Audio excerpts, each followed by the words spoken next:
आज मैं आपके लिए ऐसे ब्रेकफास्ट की रेसिपी लेके आई हूँ जो आपके फैमिली में ये सभी को बहुत ही पसंद आएगी और हमेशा इसी की मांग करने वाले हैं। तो इसे बनाने के लिए मैंने यहाँ पे 1 कटोरी मैदा लिया है, यानी कि हमें यहाँ पे 1.5 कटोरी मैदा लेना है और इसे हम एक बड़ी थाली में डाल देंगे। अगर आपकी फैमिली में कोई मैदा खाना पसंद नहीं करता है तो आप इस रेसिपी को गेहूँ के आटे से भी बना सकते हो। अब इसके अंदर हम स्वाद अनुसार नमक डाल देंगे और नमक को मिलाने के बाद हम यहाँ पे 1 चम्मच चीनी डालेंगे। अगर आप ये रेसिपी मैदे से बना रहे हो तो इसके अंदर आप चीनी का यूज़ ज़रूर से करें, क्योंकि इस रेसिपी का स्वाद चीनी डालने से ही आएगा। अब इनको मिलाने के बाद अब हम थोड़ा थोड़ा करके पानी डालेंगे और पानी और आटे को हम एक साथ मिला लेंगे। तो हमें यहाँ पे इतना ध्यान रखना है कि पानी को हम यहाँ पे थोड़ा थोड़ा करके ही यूज़ करना है, एक साथ नहीं करेंगे। और हम यहाँ पे एक सॉफ्ट सा आटा लगा के तैयार करेंगे। तो फ्रेंड्स, रेसिपी में आगे बढ़ने से पहले यहाँ पे मैं आपको याद दिला दूँ कि अगर आपको आज की मेरी रेसिपी जरा सी भी पसंद आए तो मेरे चैनल को सब्सक्राइब जरूर करें। तो गेहूं के आटे के बजाय मैदे का जो आटा है वो बहुत ही सॉफ्ट होता है, इसीलिए ये जल्दी से लग के तैयार हो जाता है। तो यहाँ पे हमने पानी से अच्छी तरह से आटा लगा लिया है। अब इसके अंदर हम 1 छोटा चम्मच तेल डालेंगे। अब हमें तेल को आटे के अंदर पूरी तरह से मिला लेना है और जितनी देर हम इस आटे को मसलेंगे उतना जो हमारा नाश्ता है बहुत ही टेस्टी और बहुत ही अच्छा बन के तैयार होगा। और जब तक हमारा आटा पूरी तरह से सॉफ्ट नहीं हो जाता तब तक हम इन्हें ऐसे ही मसलते रहेंगे और इसी तरह से हमें थाली के अंदर इस आटे को पटकते हुए अच्छे से मसलना है। तो आपने पराठे तो कई बार बनाए होंगे, लेकिन इस तरह से मैदे का यह पराठा आपने कभी नहीं बनाया होगा।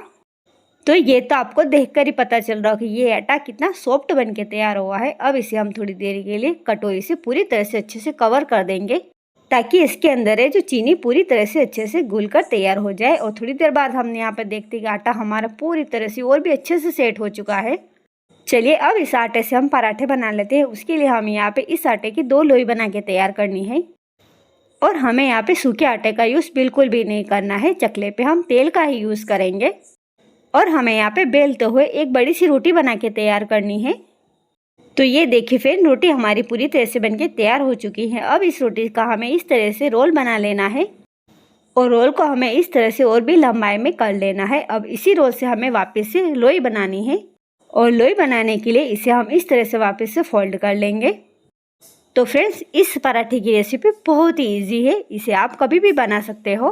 और लोई बनाने के बाद वापस से हमें यहाँ पे रोटी बना के तैयार करनी है। इसे बनाने के बाद हम इसे तवे में डालेंगे और तवे में डालने से पहले हमें यहाँ पे तवे को अच्छे से तेल से ग्रीस कर लेना है, क्योंकि ये मैदे की रोटी है और मैदे की रोटी जो तवे के अंदर जाते हैं चिपके नहीं। बस हमें यहाँ पे गैस की फ्लेम को मीडियम कर लेना है और मीडियम फ्लेम पर इस पराठे को हम उलटते पुलटते अच्छे से सीखने देंगे।